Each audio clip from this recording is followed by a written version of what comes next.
Welcome back to the channel. If you're new to the channel, welcome to the channel. Had to happen, didn't it? Fans broke down. Won't start. Don't know why. It's just ticking over. It's going ding ding ding ding ding ding ding ding. Won't start at all. It did fire up once and then it conked out again. So I don't know what that's about. It was absolutely fine this morning. Started like it normally does. Drove up to the park up. Now it won't start. And look at this weather. It is disgusting out there. So it's something I don't normally do, called the RAC. So I'm sat here now waiting for them. So hopefully it's nothing too serious. But in good news, our boiler parts have arrived, so I should be able to get that up and running soon. But the concern now is obviously getting the engine running, so I'll just sit here patiently and wait for the RAC or not. Morning people, it's early in the morning, pitch black everywhere. I've come out here to put the Jenny on, charge up our battery here, and I was going to call recovery out. RAC man was here last night, couldn't get it going. I've come out this morning and it started.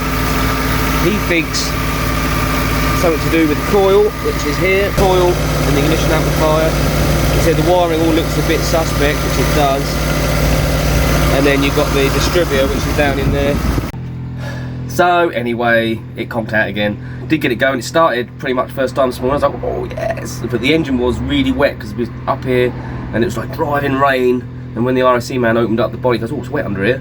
So I was hoping it was just wet, got, you know, water got into the electrics and it's dried out. It's not raining now, but it went and it was okay all the time. The choke was out, and then I let it warm up, and then I pushed the choke in, and as I pushed the choke in, it died. So, and it misfired a little bit, and I've tried to start it and it's just misfiring. And so it's obviously something around that area, like the RAC man said. It could be the ignition module, could be the coil, could be the distributor, could be leads, blah blah blah.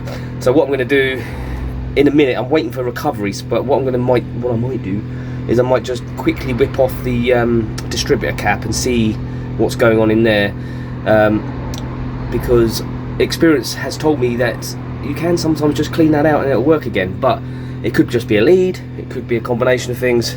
Oh, now the goose chase begins.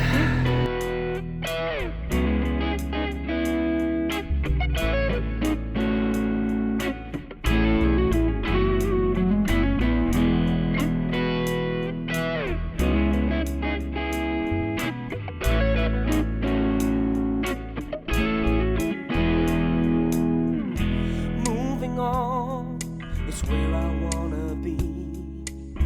Although the walls are crashing down around me, clinging on to memories of the past.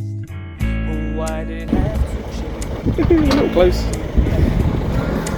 And I'm walking down this empty street, trying to find a home.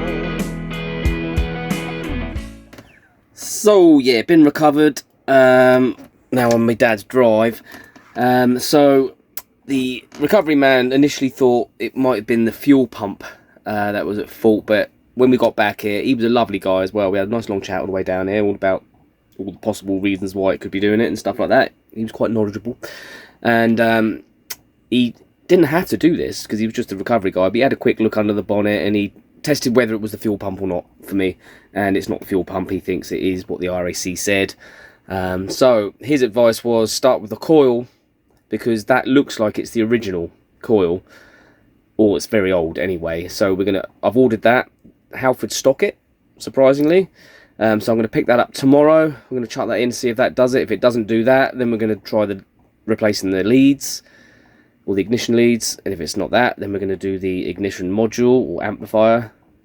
And Halford stock all of this, which is great. And I suppose if that doesn't work, then it could be the distributor, but the distributor looks fairly newish, and I did have a look in there and it didn't look too bad. It looked actually really clean, didn't look bad at all. Failing that, I do have a mechanic that can come and look at it next week, but we'll see. I'll let you know. Anyway, night. Yay, success. So a lot of this stuff I didn't need to buy. What it turned out to be was these two wires here, they were connected together and they were connected to the old coil, but they'd snapped off. Why the RAC man didn't notice that, I don't know, but I ended up replacing the coil, I replaced the module, and I replaced the king HT lead. I haven't done the other ones yet, even though I've got them, but I can put them on at another time. But it is running now as sweet as a nut. So much better than it did before. Like I said, the old coil was probably original, and that's it here. As you can see here, there's a terminal snapped off, which we didn't notice. That's probably where it was connected, and for some reason it snapped off. So it was probably just a case of connecting it to this one and it would have worked again. But 130 quid later, and a tow, well, and a recovery. But we're good to go. Listen to that. And it was actually my dad and his mate that figured that out, so thanks Dad, nice one. So on good news, finally the rest of the stuff came from Bobil Vans for our new boiler installation. So you might have seen in a previous video we did start that, but half the stuff was missing. There's a whole kerfuffle. Anyway, the rest of the stuff has now arrived. No pirates involved in this. So first one is the controller video. I will do a whole video of the whole installation, so you can see it from start to finish, but as this is a vlog, I'm just doing a bit of a vlog, you know what I'm saying? Next box is the no, it's not the heat exchange, it's all the gubbins for the heat exchange. All the fittings and stuff, we have to build it, which I'm going to show you in a minute, and this is the heat exchange itself, which is going to make it all work. So we're just going to get on with it. We're going to finish this installation now because we've got all the bits and bobs. So I'm now onto the heat exchanger. And this is different to the one in the video, so the video is useless at this point. By the video I mean the instructional video that they supply, Bobil Vans. So I was just going to use the manual, the old-fashioned way. So first things first, we've got the heat exchange, and it says remove the 4 plastic blanking clips. Blanking plugs. These, so we'll take them off. Bosh. Mus. Bingo. Mass. And the metal plugs as well. There's metal plugs, these. Okay. Are we getting rid of them all? No, as shown. Hang on. It's not all of them. It's not very clear. I don't know what the top and bottom is this. That's the top. Oh, yeah, it is all of them. We'll take them all out. You can always put them back in if you have to put them back in. Right. And do all that. Alright. So we've got a few of these bits. And a few of these bits with the barbedy bit on it. They're going to screw into these bits. Like so. There's 4 of them. So they look like that. And then we've got the top bit. This is the top. This is the bottom. Together. And then we have one of these in here, like so. And it says, do not over tighten. Just hand tighten them. So give it a good hand tight. That's it. And then that one faces that way. That one goes in there. Like so. Rinkety pink. And then they sort of face each other like that. And then we've got a straight one here and a straight one here, and then a blanking plate there and a blanking plate there. So straight one here, which is probably done up with a spanner, but we'll do all hand tight for the minute on there, like so. This one in here, there's a metal blanking plate in there.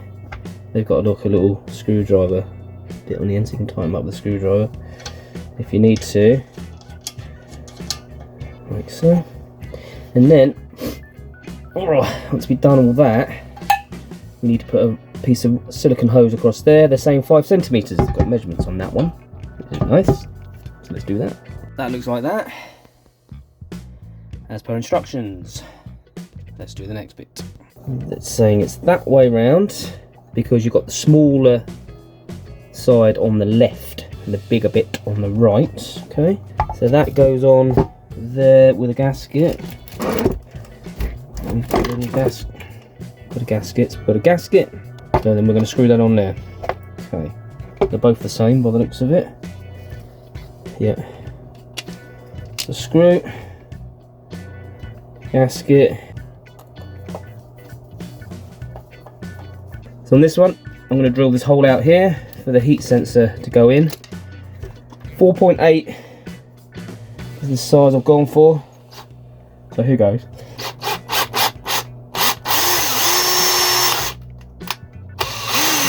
Okay, cool. Where's the heat sensor? Heat sensor, where are you gone? So that should go in there. It's very tight. I might drill that out to a 5. I'll drill that out to a 5. There we go, that's better. So that fits in there. So I take it that just goes all the way in. And that's going to measure the heat coming through, I suppose. It's a heat sensor, isn't it? Yeah. Now I'm going to make an inlet isolation hose using one of these. And 2 5cm bits of silicone pipe and a one-way valve and some clips. Trying to find the arrow on there is incredibly hard. It's that way, so it's going to go that way. So the big bit again is the direction of the water. So that bit of pipe, that bit of pipe, that. Bingo mass. Right, next we got this thing, which is the diverter. So it's got this like little paddle in here. It runs off a motor, which is really cool. I think the older ones were manual, and you can hear it turning. So you can divert the heat to do the water, heat the van, or do both, you know, like that. So they just go together basically. They clip together apparently. Do they? Not very easy. Yeah, we'll make sure you get that spine in there. There we go. There we go. Yeah. Nice. Alright. Bingo mass. Alright, so now we're into the part where we're going to get all this in, and I'm very confused. The video's not that good, and the instructions are equally as bad, if not worse, but I'm assuming this is for the inlet for the cold water. And obviously on the end of my pipes I've got these, which are these push fit things, which I put on there to stop it leaking, if you remember, if you've watched past videos. So basically I've got to get that to fit onto that, so I'm going to have to go down the hardware store and see if I can find something which is going to do that for us on both of those. I need 2. The instructions are kind of giving you this, but I'm assuming that's for the cold water inlet. So best I could come up with at our local DIY shop is 2 of these. I bought 2 of those, which with push fit ends, but they also do them with threaded ends. Shame I didn't buy them before, but there you go. So I've had to buy them twice. So that goes on there, sorry, and that's going to go on there, and that's going to go on the cold water pipe, like so. There you go, and that looks something like that. Right, at the moment we're looking like that. I think I've got it all correct. I've followed her video step by step. I think it's all going the right way. It kind of goes, cold water comes in across here, goes across to here, gets heated in there, gets put into the tank, comes out the tank, and then can circulate round. There's a pump down there, and that circulates it back round, and hot water comes out there as well and goes to the hot water feed to the taps, I think. Alright, it's looking really messy at the minute, but we're getting there. Unfortunately, because this has been done after the renovation, in hindsight the heater should have been that way around, but because we didn't need this at the time, heater's the wrong way around. But I've managed to do it. I've had to put the diverter on its side to get it to flow round. So we've got the outlet there. There's 2 outlets. I don't know what I'm going to do with this one. So the controller's going to go behind there. I need to move this out of the way. It's going to go up there in that gap there. So I'm going to need to move all this crap in a minute as well. Right, I've temporarily connected power. I've had to steal power from my USB lines. I've lost my USB sockets in the kitchen now and stuff. But it's working, it's on at the minute. So I'm going to go chuck some water in it, get it fired up. I need to get some connectors, because I've just kind of like twisted wires together, which is never a good idea. So I need to go get some proper connectors and things like that. But I just want to see if it works. and then I can tidy everything up, wiring everything, put the controller up there and all that stuff. So here goes. I'm going to put some water in the van. And there it is. Not the prettiest thing in the world, but it's all in and working. No leaky, which I like here.